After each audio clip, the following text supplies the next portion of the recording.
పార్లమెంట్లో మహిళా reservation bill వీగిపోవటం BJP దేశవ్యాప్త నిరసనలకు పిలుపునిచ్చింది. కాంగ్రెస్ పార్టీ వైఖరిని నిరసిస్తూ బీజేపీ ఆధ్వర్యంలో నిరసన చేపడుతున్నారు. ఈ క్రమంలోనే ఇవాళ హైదరాబాద్ లోని సీఎం రేవంత్ నివాసం దగ్గర నిరసనకు పిలుపునిచ్చారు బీజేపీ రాష్ట్ర అధ్యక్షులు రామచంద్రరావు. నారీ శక్తివందన్ బిల్లుకు వ్యతిరేకంగా ఓటు వేసి మహిళా రిజర్వేషన్లను అడ్డుకున్నారంటూ బీజేపీ నేతలు ఆరోపిస్తూ దేశవ్యాప్తంగా నిరసనలకు పిలుపునిచ్చారు. అటు నిన్న పార్లమెంట్లో మహిళా రిజర్వేషన్ బిల్లు వీగిపోవడంతో తెలంగాణ బీజేపీ నిరసనకు దిగింది. అసెంబ్లీని ముట్టడించేందుకు ప్రయత్నించారు. దీంతో నిరసనకారుల్ని పోలీసులు అడ్డుకున్నారు. కాంగ్రెస్ కుట్రతోనే మహిళా బిల్లును అడ్డుకుందని ఆరోపించారు బీజేపీ నేతలు.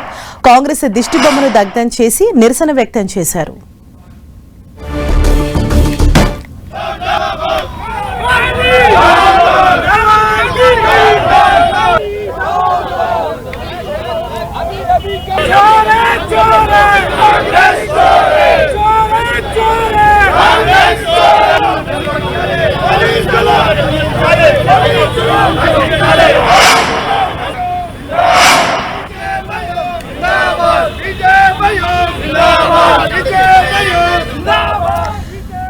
కాంగ్రెస్ పార్టీ వైఖరిని నిరసిస్తూ ఇవాళ దేశవ్యాప్తంగా కూడా బీజేపీ నిరసన కార్యక్రమాలకు పిలుపునిచ్చింది. మొత్తం 3 వారాల పాటు కూడా ఈ నిరసనలు తెలియజేయాలని ఇప్పటికే నిర్ణయించిన నేపథ్యంలో ఇటు తెలంగాణలో సీఎం రేవంత్ నివాసం ముట్టడించేందుకు బీజేపీ నేతలైతే యత్నించారు. మరోవైపు ఇటు పోలీసులు సైతం భారీగా చేరుకుంటూ ఉన్నారు. మహిళా రిజర్వేషన్ బిల్లు వీగిపోవడంతో బీజేపీ నిర్ణయం తీసుకుంది.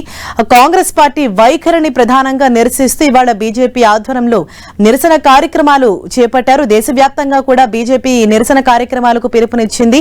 అయితే 3 వారాల పాటు ఈ నిరసన కార్యక్రమాలు కొనసాగించాలని ఇప్పటికే కేంద్రం ఆదేశించిన నేపథ్యంలో ఇటు తెలంగాణలో సీఎం రేవంత్ రెడ్డి నివాసం ముట్టడించేందుకు బీజేపీ నేతలు యత్నించారు.